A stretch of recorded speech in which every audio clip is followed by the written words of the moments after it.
Yes. And luckily, we have made progress on that. I mean, that is not, we're not starting with that, actually. You have quite a bit of it done. We have quite a bit of it done, Yeah, yes. so that's. Once you figure out the How about extent the of the old scope, plans? there's the permitting problems. And You have any of the old plans from before? That is another That might be issue, helpful. yeah, we have incorporated some of the old plans. I mean, there were a number of alternatives that were given, so we had to sort of decide which alternative would be best. And in conjunction with the engineers, we decided that having an ADA regular, new elevator plus a backup would be beneficial. Yeah, so the rundown is all the design work, contracting work, the permitting work, both for the construction and for the footprint. It's going to be work with Con Ed to get power for the power thing, training for the staff and maintenance people. And there's going to be concrete work to build the enclosure, and then electrical conduit work to actually build the elevator, control panel work, all that stuff. So it takes a while. It's definitely not snap your fingers. And for instance, if you're taking space to park over there, So you got apartments and city. and community board. That's And the, community yeah, board. that's why I brought it up, because that's the scary portion at this point, but we're hoping there's not too much, so. And they realize the necessity for it. So, Assume that, so A year from today we're talking about, right? A year from the end of the month, when I get the RFP out. The end of the month. okay. Now, a new ADA compliant elevator is somewhat larger than the existing one, Yes. which was grandfathered in place. So it's if we were to do substantial work there, that also would require recertification, and the shaft is just the right size. And what we'll try to do is do some things simultaneously, like start talking to the city earlier rather than later, so that at least we have some. Would that be Department of Building? Yes, that comes under the Department of Buildings. Yeah, and since it's on the Manhattan side, we really have to go there. So is the new elevator gonna be basically in the spot where the lift is right now? And then the old elevator is gonna be what, The old elevator's gonna be where it is, the new elevator's basically gonna be in the spot where the lift is. where the lift is, only Yes. wider? Yeah, yes. Okay, so then when we're actually doing that work, hopefully the old elevator will keep working. That's why we really have to get a maintenance company, that's why we really have to, look at it and see what things that we must do, like, the Like that electric water. heating, and what things are just too expensive that, and we won't be able to keep. So we have a lot of And there jockeying. we have one tree we have to remove to put the elevator. Yes, So we're gonna get that's- the parts.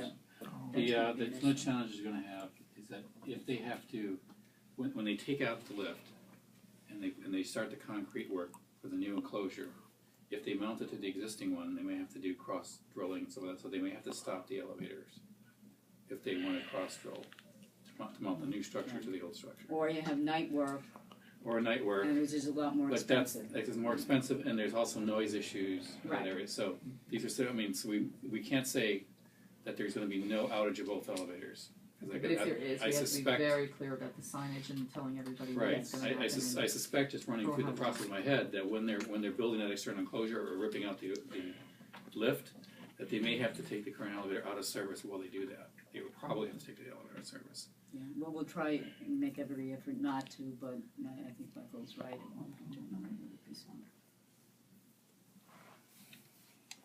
Okay, does the public have any questions?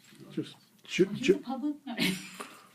just to clarify, for the elderly, the disabled, and parents with strollers, when they see, or anyone sees that the elevator is out of service, they're to somehow contact RIOC, and then RIOC will then send, Contact either, they can contact the tram elevator operator who has to notify us. Anybody who's around that they know that we're gonna get information. okay, so then I either have no problem with that. either a public safety officer or some RIOC Call you and employee, you'll call us. or some RIOC employee will be stationed at the, Not all the, when they find out there's a Right, problem. right. When they find out there's, Right. but that person will not be able to help a disabled person with a wheelchair get out, or a stroller? Those steps are. Just to clarify, so You know, everyone it's for the understands. safety of the children, for the safety of the disabled, you're not gonna, you know, if it's a small stroller that you can just pack up and somebody carries a kid and somebody carries the stroller, then you can do that, but you're not gonna get the, Take care of the kid. yeah. So there'll be some discretion on the part of the Right, employee to decide how and if they can help. yeah, and that's exactly it. Would it be possible to hire a part-time out of like off-duty firefighter or EMT to do? I help don't with think they carrying? will, even off-duty firefighter or EMT will not start carrying people. Well, they Well, probably sure. don't know when to tell them to show up. Well, Yeah, and then how long does it take for them to show up? Would it be possible to put a number on the elevator, on the ground floor, a number in which people can reach when the elevator is out of That's a service? good idea if it's not there I already. think it's on the sign, I think they Yeah, put I it on think the it sign. is. I think it's already there. It was supposed to If be. it's not there, we'll put it. I mean, Yeah, yeah, people are thinking about, we could possibly help people up and down because if a state employee is carrying somebody up and they slip, gets hurt, Oh, God, yeah. either the employee or the person helping, we'd be The trouble. problem is we don't know when it's gonna break down. Is it, I mean, I think it's 6 months, when we know it's gonna be out for sure, we'll have to. Yeah. we'll have to- is Yeah, the- that's a That's a whole different different story. thing, That's a we whole can different schedule story. it, that's fine. Yeah, if it's scheduled, but like when it's ad hoc like that, hopefully it's not gonna happen as much, you know, because we're actually trying to do what we need to do. is there any way of notifying the Roosevelt Island side of the station when the elevator in Manhattan is out so that people don't take the tram and then discover? I call public safety. Yeah, you know, the notification system is faulty at best, and it's very hard to be independent, depends on who's on duty at the tram, and that's pretty much it. I mean, you know, we have certain ability to control things. What we do realize is it's our responsibility to make sure that if an elevator's down, it will then be working again. But didn't we just say it's their responsibility to notify us? It is their responsibility to notify, and we've been discussing that, the way of notification. I am now on Jim is on it, I'm on it. Before, you know, it was just like Santo and Cy, and now we're all on it. So But somebody. the has tram to- people Lightner, themselves- The Homer Lightner people are there, Yeah. they don't know Or that isn't- it's down. Sometimes they don't. Sometimes they don't, because people like will be downstairs in Manhattan and they don't go up the stairs. Okay. You know, so they don't know. And and what they do, I guess, is they call the number on the side and they call PSD. So many times they don't. We're trying to ask them to check the elevators. In fact, we were asking them to check the elevators in the morning. We have now solved that problem for the time being because we warm them up first. So we'll check the elevators before the tram starts. Maybe some kind of like reusable sign we can hang up, or Yeah. or even like a lobby sign we can put, just roll out and say the elevator's down on our side or something like that. Yeah.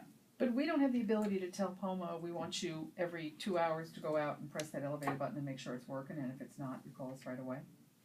And you call us right away as soon as somebody tells you it's not working, if it's within. We can request that, yes.